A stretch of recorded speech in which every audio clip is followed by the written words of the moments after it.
Welcome to Uncensored Entrepreneurs, where hosts Stephanie Magnus and Sabrina Wiggins break down the real deal about entrepreneurship without sugarcoating anything.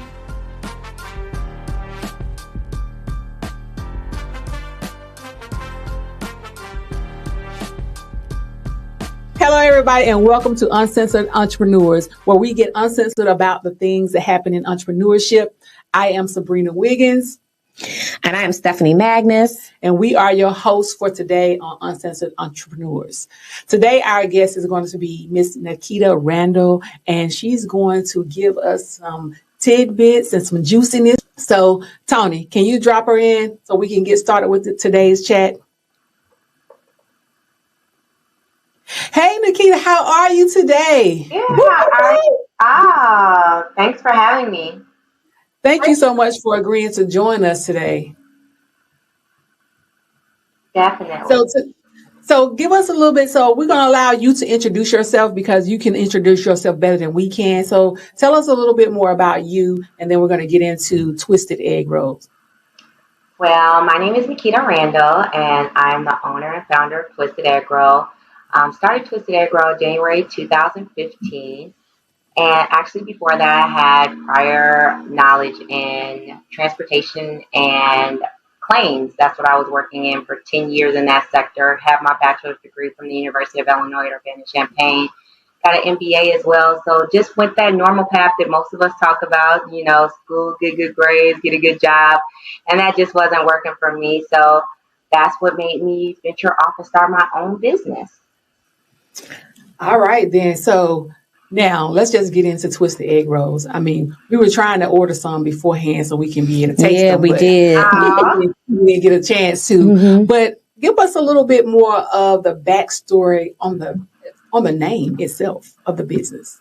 Oh, that was so easy that came to me, which was amazing because all I thought about was something simple. So that's the one thing. And having that MBA, I already had a business background and, knew that there are certain things that will catch people. And what's most easy is that in your name of your business, people can understand what they're about to purchase. So my whole thing was, it's an egg roll, right? So egg roll needs right. To be egg roll. And I'm like, what's different about this egg roll? I'm like, we're doing non-traditional infused egg rolls. So they're twisted. It's a twist on the traditional egg roll. So there we have twisted. So Nikkita, let me ask you something. So here you are, a sister, and you're in the market in a dominated by other cultures, right? We know egg rolls when we go to the Chinese restaurant and things like that. So how is it for you coming in as, somebody from a different culture and you're making egg rolls? How was that transition for you trying to get into that space, trying to get that shelf space from people who already are dominating that culture as far as like egg rolls and Chinese food? Okay, so I made it more complicated on myself, right? Because not only did I do something different in the fillings, I'm also taking it from an appetizer to a meal. So for me, we lead with that this is the entree. We have flavors such as buffalo chicken, cheesesteak, chicken fajita, mushroom veggie melt. So for us, it's like this is the main course. So they're bigger than the average egg roll because, when we typically get Chinese infused egg rolls, we're going to have them on the side. We're leading with our chicken or kung pao or whatever. And it's just like we just got this on the side. So one, already trying to get people to re-envision that this is going to cost more because this is your main meal and it's bigger. And also that it's something totally inside of it. So it has been a journey because even trying to get on shelves, where you speak to a category manager, they have certain freezer space where they typically put your food. And so, of course, when they think of egg rolls, they're already instantly like appetizer. So I'm just trying to get the mind of the consumer to change, and I'm trying to get the mind of the actual buyers to change. So it's been going. I mean, people are seeing the vision. Some don't. And I can't control where they put the egg roll. So even if a category manager is like, okay, they sometimes will still put it in the appetizer category. But I just try to educate the customer so they can understand why, one, look at our bag. Right. Look at the size of what you're getting. So it's like, hey, if something is already 40 ounces in comparison to something that's like 15 ounces, we're having a different conversation. So that's how it's just trying to educate the customer and the buyers. Okay, let's just back it up for a minute. So tell us a little bit more about how your love for cooking. So how you got to this space. So you learned how to cook. I'm assuming probably from your parents or your grandparents, because that's where most of us learn how to cook. So how did you get into this cooking space? Yeah, definitely. That was my story. My mom was my number one source of learning how to cook. She had me start cooking at 5 years old, cooking pancakes from scratch on the step stool. So it has always been ingrained in my heart. And I've always had a love for it. So it was just natural for me to go this path. Once I got into entrepreneurship. That wasn't what I thought of in the beginning, of course, because I just did it more so for fun. So I always cooked for my friends and family and things like that.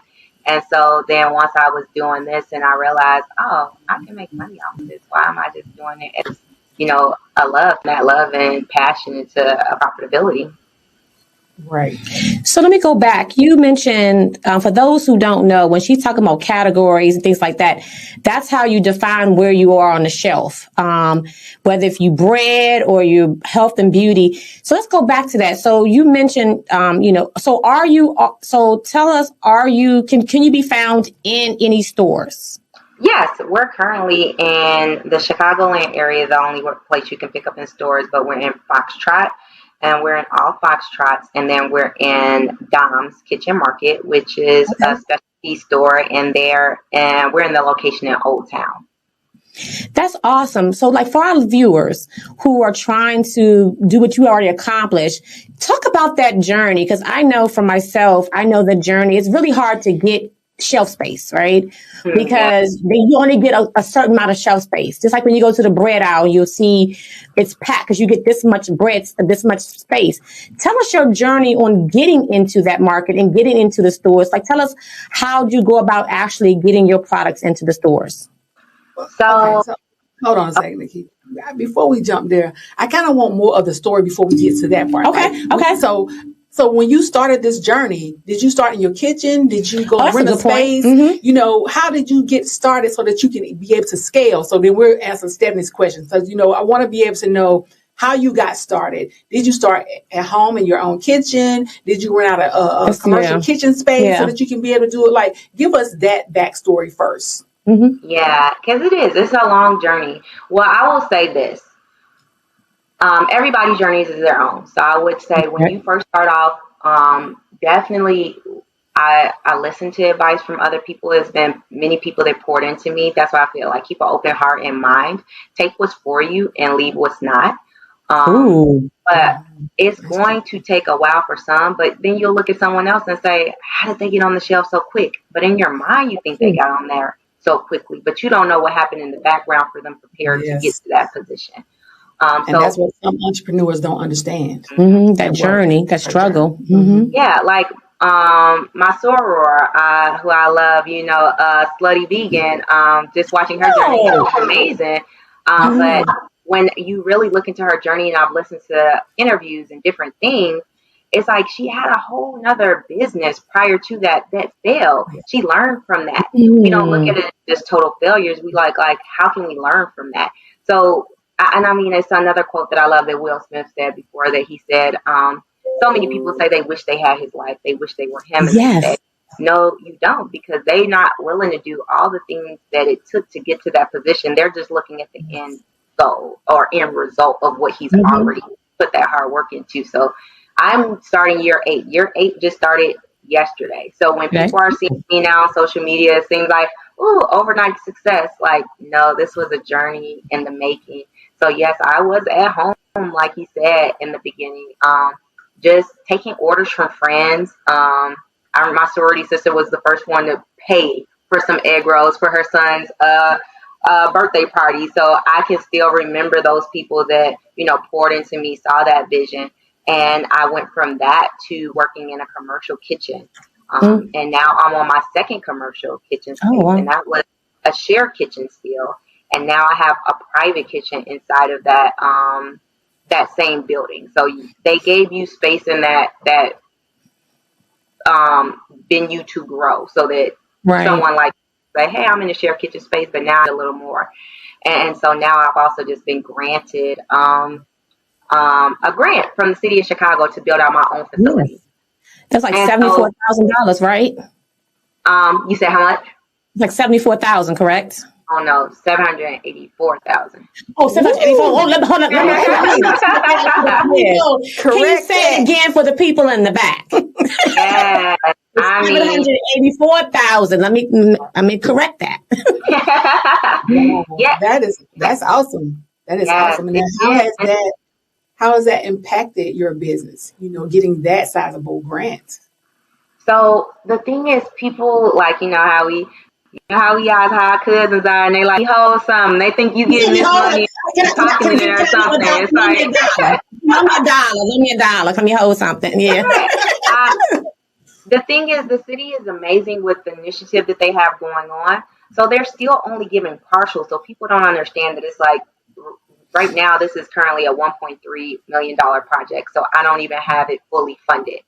So, Right. my team is still working on pulling more funds and, Sure. getting to back us and things like that. So it is a lot that goes into it, which is why in my proposal for this property, I still even have a commercial space that I'll rent out to one person, because I want to give somebody else a platform that won't have to go through everything that I went through. If it's like, hey, you don't have the funding, you don't have the down payment, you don't have the credit score, whatever it is, but you have this amazing business that can thrive and you just need a little help.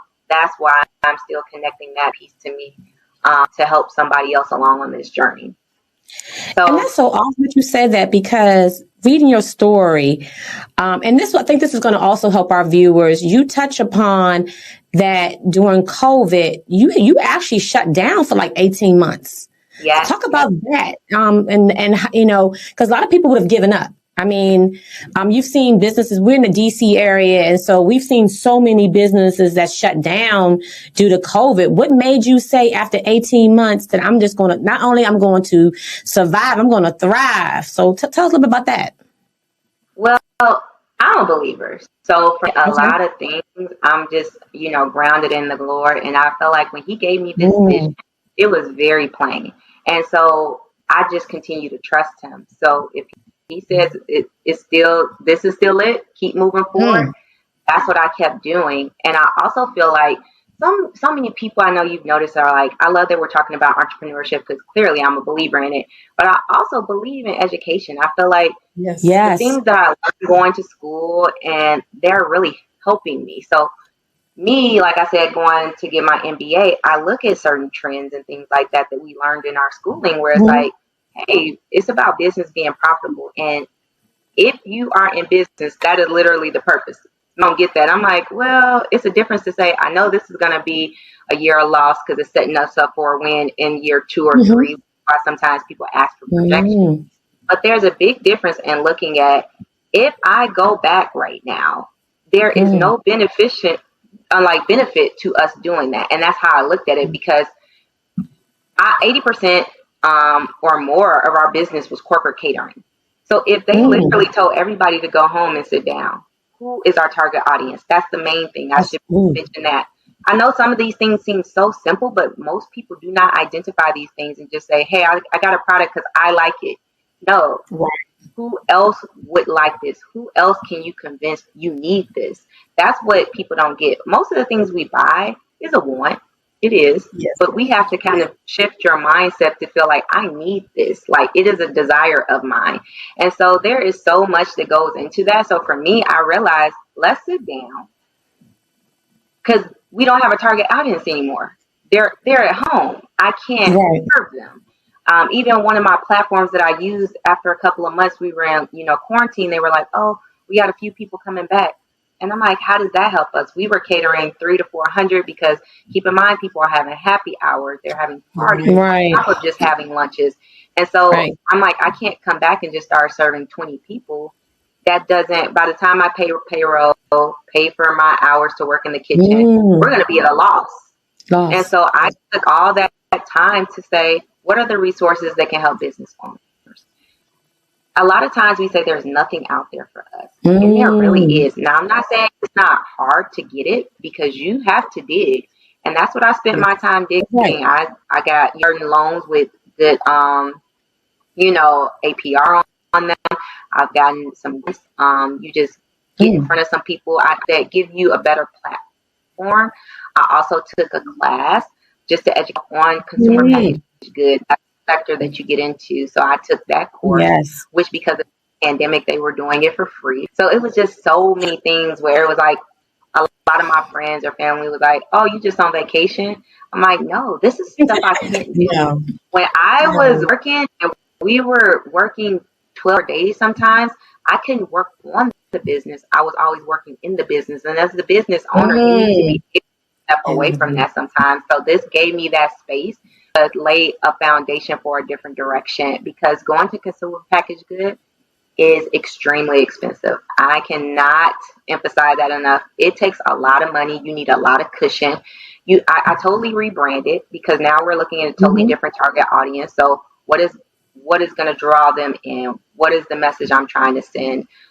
Just finding packaging, boxes, redoing the website, because now if you're going to be able to order online or do shipping, it's just a whole nother beast. So when you do build a business, I think TD's book was a really good view where he spoke. Oh, wow. When you are flying, sometimes it's a pilot, right? They ask you to redirect and they take another path. So you want to make sure that you have a blueprint, but it's not something that's so like, if this doesn't work, I can't adjust. Right. Y'all, let me tell y'all now, Nick, she is dropping some bombs. And one of the things that Sabrina and I talk about is, like you touch upon, the free resources. Yes. We talk about that all the time. So just to let you know that I am a counselor with the Howard School of Business and the DC Women Business Center. And the counseling is free. But we don't take advantage of that. We think free means discounted, or we think free means that it's not worth anything, because a lot of times they go to quote unquote YouTube University, right? Yeah. And YouTube is giving them, like, they're skipping steps. They're telling them there's grants out here, this, but they're not telling them that you got to get your shit together, right? Excuse my language. Yeah. But they're not telling them that stuff. They're not telling them, like, what you're saying is, if you want to succeed, like Nikkita's talking about, she's dropping bombs. She's saying, she's used her MBA. But if you didn't go to school, but like she said, there's other education. Look into your city, look into your state.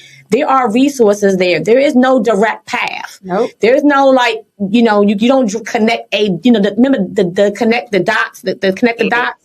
There's no A-B, it sometimes, like, it might be a squiggly line to get to your success. And you know that, with the pandemic had a lot of new entrepreneurs, starting up and making them feel like they can be able to go out here and jump the line and not have to do all the hard work that you are doing, Nikkita. Like, you went out there and you searched for those resources. And some people don't want to search for those resources, those free resources. And just like Stephanie was saying, they think the free resources are not good enough. They're not going to get them anywhere. That's because they don't want to start from step 1 and go to step 10 in order. They want to start from step 1 and automatically jump to step 10. And you can't do that. It's so many other layers in there that we have to go through as entrepreneurs to be able to get there and be successful in the process. And one thing, sorry, Nikkita, is that, because I want you to talk about this. I read a little bit about why you didn't get the food truck, which is really interesting to me, because it tags along that, I'm really on regulation and compliance. And I read an article recently, and you talked about the Chicago laws and the reason why you didn't get the food truck. Can you talk about that a little bit? Because a lot of times we think it's the red tape and the government is overreaching, but tell us a little bit about why it's so important to follow those laws and regulations and how that define who you are as a business owner today. Yeah, so you see a trend going, right? And so you think, I can just implement it here. And it doesn't work sometimes. That's why you go to certain markets and it's like, this thrives here, or this thrives there, or it's a certain flavor that sells in this neighborhood, but not in that neighborhood. And that's what I figured out with food trucks for whatever reason. So as you know, it's the Illinois Restaurant Association. So I don't understand the logic of the restaurants, but nonetheless, the majority of them felt threatened, it feels like, by food trucks. from what I was researching. And to me, it's two totally different feels. When I want to sit down and have a nice steak dinner, I want to sit down and have a nice steak dinner if I'm hosting family or whatever. There's a difference to say, hey, I'm out walking around and I just want to grab something different, some street tacos or whatever off the food truck. I'm not saying that's what I'll do it. If it's like, oh, it's a 70th birthday celebration for my mom, we're going to the food truck. I just feel like for whatever reason, they would not pass that kind of stuff because, you know, people have to pass these regulations. And I think they felt that it would affect their sales too much having it. So that it just made it very difficult because it wasn't places to park. So now, of course, in Chicago, parking is already an issue for regular people just to park. So now you have a big, you know, stupid sized truck that you're rolling around trying to find parking. So what people started to do is, let's say you're not even going to start serving lunch till 11 o'clock maybe. You're up trying to park at 6, 7 in the morning just so you can have a location and tell your, you know, followers, hey, this is where we're going to be today. Right.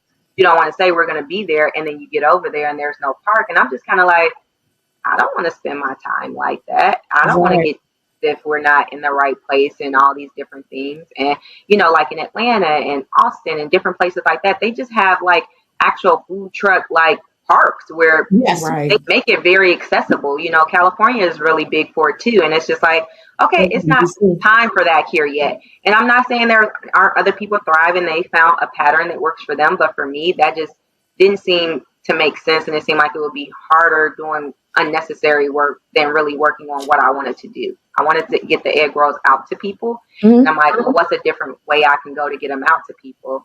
And that's when I signed up with Buddha, which is actually a platform that allows you, they already have partnerships with other corporate businesses. So they bring you in to do pop-ups in corporate places. So we were doing pop-ups in like Groupon, Motorola, you know, and then we would go to buildings downtown and we could be in the lobby. And it just gave you a whole different base of, you know, customers to deal with. And that's actually, you know, being able to find partnerships is a great space to be in. You know, sometimes we can do things on our own, but if you can find partnerships to kind of take some of that extra legwork out of, you know, trying to do it by yourself, that's a great thing. And so just being able to have that, I'm pretty sure that made a very big impact on how you do things in your business. Because like you said, you don't have to now go out here and try to fight for street parking to park your food truck or anything like that. You can have a venues that you can show up to because you are in part of this partnership. And one thing, reading your background, like you said, that's important. But what really brought my attention to you was, like so many of us are afraid to leave our corporate jobs, right? And you touched upon it when you did your introduction, and you said in 2015, I think is what you said, you left your corporate job. And not only than that, is you also had some adversity because your dad passed away in 2010. And a lot of times people feel that they already have lost, right? That, you know, I want to do a business, but I've already had things against me, right? And a lot of times, you know, that's that fear. But as our viewers will see, is that you have been through those adversity things. You are in a market that's dominated by other ethnic groups and things like that. So tell us a little bit about, for those who are considering leaving their corporate jobs, what advice would you give them? I too have left corporate America and I'm a full-time entrepreneur, but I want to hear from you. Like, what advice would you give our viewers who are thinking about leaving corporate America, whether it's on their own or they've been laid off or things like that? So what advice would you give our viewers on that subject? Real quick, before you get into that, we're going to take a quick break. And we're going to come back and finish this interview with Miss Nikkita Randle so that we can get a little more uncensored about twisted egg rolls. Hold fast.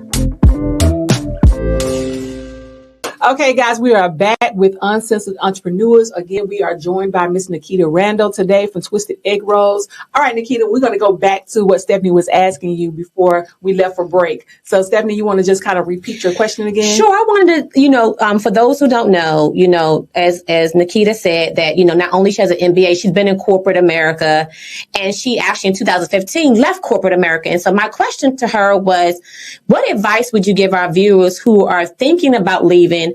Or like me, I had no choice. My position was eliminated. And so now I'm going from corporate America, 6-figure job, to now being an entrepreneur. So what advice would you give an aspiring entrepreneur who's thinking about leaving their 9-to-5 or is forced to leave their 9-to-5? Yeah, well, definitely. Just one slight correction. I started the business in 2015. I continued to work till end of 2016. So that's one of the things I would give as advice. As long as you do not have to involuntarily leave, as long as you can hold on to that position. And this is advice that was given to me, from a friend that already had left corporate to start his own restaurant as well. And so he said, it will become a point when you do not have any more vacation days, no more sick time. And that's when you will know that your business is in that type of demand, and you have to make a decision. And it literally happened that way. I had taken all my time, and I was just like, okay, it was December coming up, of course. And so I'm already calculating everything in October. Like, I'm not going to make it. It's no possible way. And I'm like, well, if God said this is what I was supposed to do, am I going to stay here where I'm not satisfied? I'm great at my job, but I'm not fulfilled in it. Or am I going to walk in what I believe I'm supposed to do? And he's called it to be. So I made that decision, and it was hard. Because like you said, you got this check that you're relying on. And it's like, even though I had savings, I had a 401k, I had all these things. It's so like, even walking away, what I would recommend is when you do that, get everything. People used to say this, and I didn't understand it until you're in business. And they're like, ask for money when you don't need it. They'll be more willing to give it to you then. So if I would have gone while I had my W-2 from work and showed, hey, I make this much money and blah, blah, blah, blah, blah, then they still use you as a guarantor. I never knew that. So I was getting certain advice from, like older people that have been in business for a long time. And they were saying, oh, you're Bradstreet and, Duns will be fine and blah, blah, blah, blah, blah. And you can use all your business credit. Not the case. That is by far not the case. And I've been in business 8 years still, and they still ask me as Nikkita Randle to be a guarantor. So I would definitely go get any money, whatever you think you need at that time. Like I think I need 150. I need 200,000. Get that loan, get that truck, whatever it is to that business, because you're gonna get that way more than you would after you just say, here's what the business makes. And so that's crazy that you said that. And I'm so glad that you brought that up, because this is a conversation that Stephanie and I have so many times, because, the world of social media has them believing that they don't have to do personal guarantees. So they can just go get things in their business name, and they don't have to personally guarantee it. And I'm telling you, we know from experience that is not the truth. So what you just said, oh my God. For somebody who's been in business for 8 years. That was a gem. And this is what, as a counselor, for me, I feel like I'm telling the child there's no Santa Claus. And because they believe the hype that they see on social media. Whereas you said, listen, y'all, this person has been in business for 8 years. She just got a almost $800,000 grant from the city. Listen to somebody who's been there, is that it's not as easy. You still have to do personal guarantees. There is no magic formula, as she said, and they're still gonna have to do it. So, and like she said, she went and got her Duns and Bad. She followed the steps. And even today, she's telling you that unless you Bill Gates or Elon Musk, nobody's going to give you money, $300,000, $400,000, $500,000 money, just based on you saying you just have a business. So we do appreciate you saying this. You most definitely have to be able to show them that your business can match the amount of money that you're asking for. If not, then they need some other personal guarantee. So like you were saying, if you would have took your your W-2 when you still have a job and then try to get it. That's a whole different ball game. But when you walk into a bank and ask for a business loan and you ain't got no money in your bank account, that ain't working. Right. It ain't working out well. Believe in me. That's what they gotta. It's so many different ways to get money, and what you gotta understand is getting an investor, an angel investor, a private investor. It's so many type of investors, but understand that no matter what kind of investor outside of a bank, they are pretty much just taking a chance on you. And they're more willing to take that chance and know that it may fail. A bank is not in that same position. They're still about making money. An investor is really sometimes investing in you and saying, hey, I'm taking, the roll of the die with this. I think it's a good idea, but if it flakes, oh well. But a bank is not doing that. They want really guaranteed money back. Right. And that's the thing too, in my profession, as a counselor, people be in business, Nikkita, for 2 months and want money already. And I'm like, who's going to invest in you? You don't even have a proof of concept. You don't even you just have an idea. And that's great. Unless I saw that you won a big idea. It was a Red Big Idea Award. Mm-hmm. Yeah. And unless you do something like that or do a pitch contest, who's going to, yes, your mother may have told you were special, that you were a princess or prince, or you're a king and queen, but not in the real world. That's not how it works. Everybody's special. We all treat it the same. And like I said, there's no magic wand that says, I'm going to give you money. And so let me ask you a question that I think our viewers may be interested in. What advice, because we want to be candid here, what advice would you give somebody on how to get that seed money? You just starting out, you 2 months in, you got a great idea, you got your business plan, you maybe got a business coach.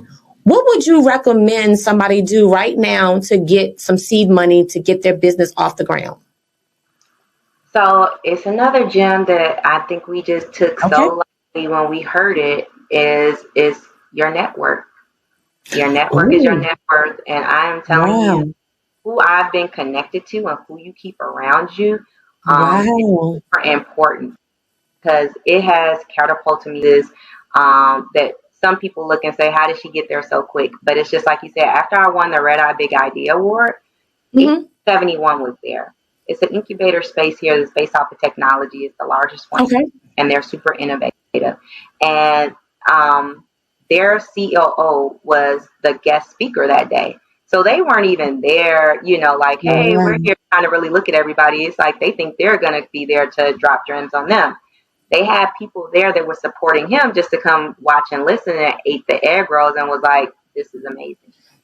And so from there, they wanted us to partner with them because they recognized they spent $1 million in revenue on food here, but they're ordering Jimmy John's and all these other places is already established. And they're like, well, it's all these small businesses. How about we redirect our money specifically into minority and women-owned businesses? And then they created a whole program called the Shy Buys that I was the face of, and we just catapulted into another space. So again, we look at they put me in front of a lot of different people to start catering for other people that I would have not met outside of them. But I also felt like you have to understand that if you don't use that platform to help others as well, and you just, because when I first started with them, I was probably catering at that facility at minimum 3 times a month. Once we bring all these other people in for them to pour into, went to, once a month, once a quarter.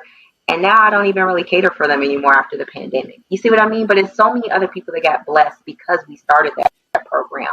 But I always believe that because that network happens, I keep meeting other people because also from doing the Red Eye Big Idea where I got into the Chamber of Commerce. They paid for a year free. Now I was that entrepreneur and I'm telling you, I get it. So it's hard. And when you're trying to be the face of your business plus actually run the business, it is hard because I was at the kitchen a lot of times. And I remember one day I just said, my product is amazing, but it doesn't matter if nobody gets to see it, if I don't get it in front of the right people. And I remember I committed to I'm going to go to a mixer. I'm going to finally go to one of these networks. Best decision I ever made. The current architect that I have on project right now, I met him. This is all 2007. That year, he introduced me to my broker, who is on this project right now. the year after that, even in the Chamber of Commerce, I met another person that is the person that helped write my grants and stuff. It's on this project right now. So it is not about, hey, it all come together right then. It's like, keep those contacts, keep building that catalog, because when it's time, you have your team and you can execute thoroughly. And so that's why some people are like, how did you get it on the first try to get the grant? It wasn't the first try, technically. I've done so much to prepare. So when we struck, it was hot and ready. And so tell our listeners a little bit more about when they're out here and they talking about free money. And so, you've been able to find some grants and resources, give them a little bit of, insight on when it comes to grants, the things that they should be looking for, the documents and things like that they need to make sure, because let's take it back just a step, understanding that you got to have your shit in order. First of all, you know what I'm saying? Before you step out here thinking that you're going to apply for a grant, understanding that, if you really want this, then you're going to go after it, and you have to make sure that you be a good stewardess of the money. Oh, yes. Right. So give them a little bit more about, when it comes time to searching for grants and where they should seek grants from. So I would say primarily you start with whatever city you live in. It's very important to get connected to your business center in your city, because they're going to always have what's going on. If you're a woman, it's a woman's business center somewhere there in your city. Get, a company with them as well. Those kind of places will tell you what's going on, send you in the right direction to partner with other people. Because once you make those kind of relationships, then again, they just start introducing you to more people from, there on out. When you're just trying to look for yourself, we can look on stuff like I'm on Hello Alice, which is a really good app. Yes. Like they're going to send you like, hey, these are the things, and you can sift through it and see what applies to me or not. But when you're dealing with your actual city, you know exactly what they're doing, what they're going to do. I mean, because some stuff I just don't qualify, but it's so much stuff that does. It's like, it depends on what you're in. If you're in construction, if you're, in food, if, you're in fashion, it's just so many different things. And the other thing is getting your certification. If you're a minority woman owned business or anything, that qualifies for them, veteran, it's so many different things that you can do to be certified with the city, because that just puts you in a totally different echelon of people to begin with. Because we have to think of this like, if a college has to meet a certain quota and say they have to support this many, percentages of Black-owned business, let's say. That's great. I'm a Black-owned business, but if I don't have that certification, it's no way for them to, everybody has to have checks and balances. So for them, if you're not actually certified with the city, and say, hey, no, I've done the work, because there's so many people that aren't in legit businesses. So let's be real. I mean, some people are working out of the house and they're not supposed to. They have some things now are able to work out of the house, but you still have to justify it, and they have to come do an inspection and make sure it makes sense. So they want to make sure that they're actually supporting someone that is legit. And so when you've done that paperwork, they know you're legit, because they know you've put all that through the system. So yes, and just so you talking about certifications, and this is one of the things that Stephanie and I have been talking about recently. Those certifications, if you are not willing to, because it's a lot that goes into them, because I'm going through it right now. But if you're not willing to put in the time and energy to gather that information, then you have to really reevaluate yourself and your business. Do you really want this enough? Because just because it's going to take you a little time and get uncomfortable by sharing certain things about who you are and your business, if you really want it, then you will go through the process and make sure that you get certified, because it is a lot of opportunities out there. And with those certifications. Let me just say this: you dropped some key words doing that stood out to me. One was net worth and network, but you kept saying legit so many times. And not to be shameful plug, this is the reason why we created this network called Legit TV, because you said it 3 times.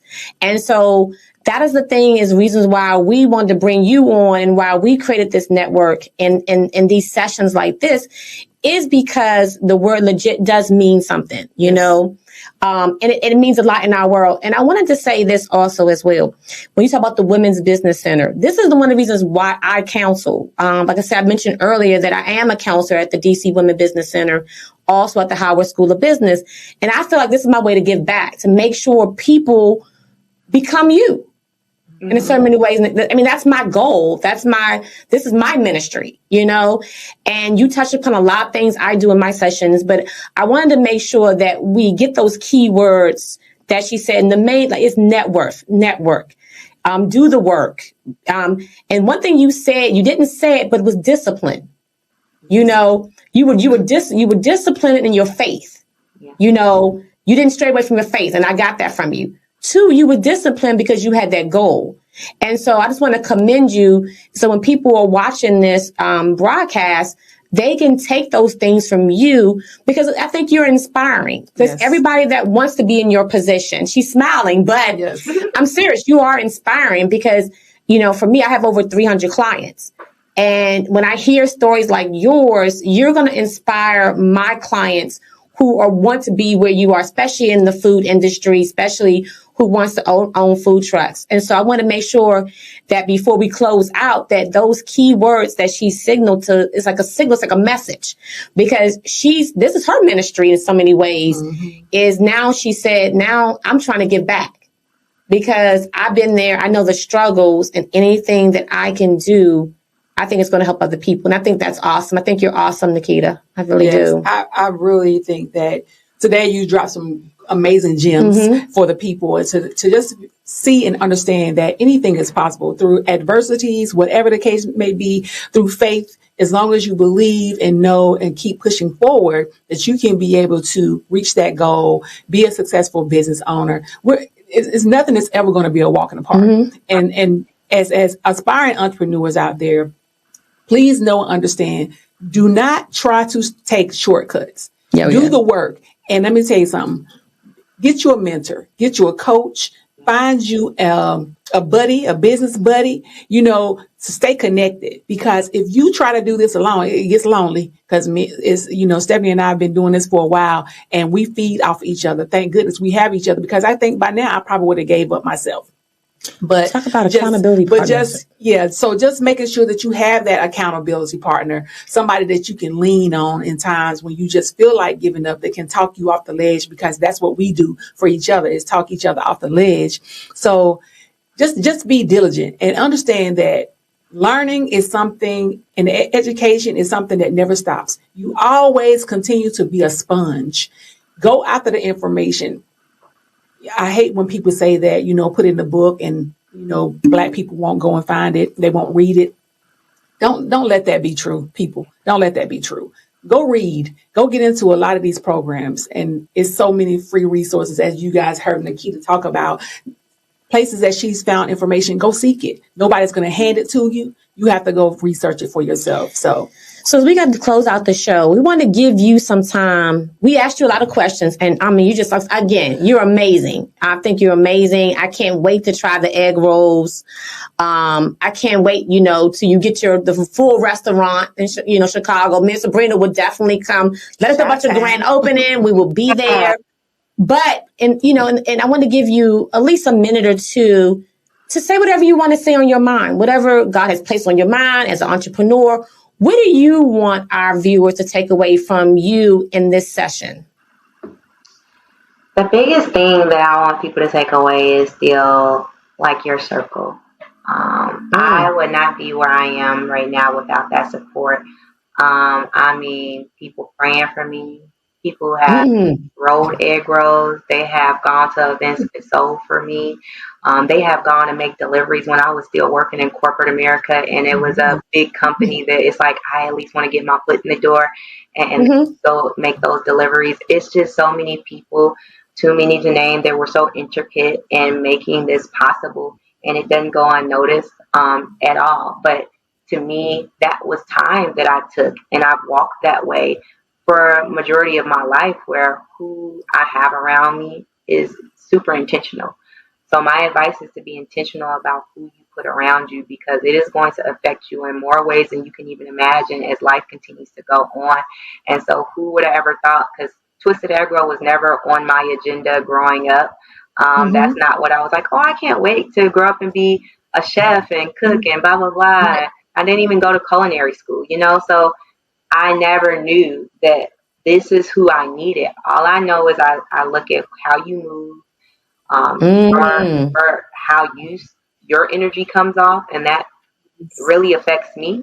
And so when I know you're for me and you're supposed to be in this space, I don't know how, when, but God revealed it. And to me, that's how it's always been. I make sure that the people around me are somebody I can lean on. Because, I mean, it gets hard. Like you said, it can be lonely, Sabrina. And I mean, I lean on a lot of my entrepreneur friends, even if they're not in the same realm as us. I mean, just some days we're on the phone like, girl, how you say you get into the GS1? And she like, you told me how to do it the first time. I was like, girl, now I'm having fog brain. So we just bounce off of each other because, you can tell people what's going on, but sometimes that other friend that's actually an entrepreneur and in the midst of it, they really can help you through.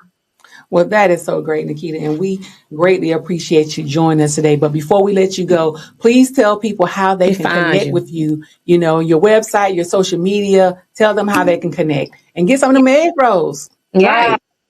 So you can follow us on Instagram, which is twisted_egg roll. That's the same for TikTok and for Twitter. Then on Facebook, we're just Twisted Egg Roll, and our website is www.twistedeggroll.com. And you can get them shipped there. If you're in the Chicagoland area, you can place an order to come pick up. And we still do cater. So even though we have moved on to adding the frozen line and getting into stores, we definitely still cater. So that's awesome. Thank you for joining us today. You touched upon a lot of things that Sabrina and I talk about. And so the whole point of bringing this show to our listeners and viewers is so that they can learn and excel, because we have coined 2023 as the year of excellence. Sabrina once told me that Michael Jordan's number was 23 and that he excelled on and off the court. So that's what our goal for 2023 is, that the year of excellence. And we're going to bring people like you to our viewers so they can excel as well in 2023. And so thank you again. We appreciate you. We're going to give you your virtual flowers while you're still here. You're just awesome. I said you're just dynamic, and we couldn't be so proud of you, and the things and the work that you're doing, and how you are just living your dream. And we just want to clap and give you your flowers. Yes. Again, thank you so much, and enjoy the rest of your day. And you have been uncensored with Sabrina and Stephanie today. Thank you for having me. All right. Bye-bye. Bye-bye. You have just watched an episode of Uncensored Entrepreneurs with your co-host, Sabrina Wiggins and Stephanie Magnus. And we greatly appreciate you joining us. And we can't wait to come back and share our next entrepreneur with you on the next episode of Uncensored Entrepreneur. Have a great day, guys. Talk to you later. Tune in weekly to hear the uncensored voices of Stephanie Magnus and Sabrina Wiggins, two women who speak candidly about entrepreneurship.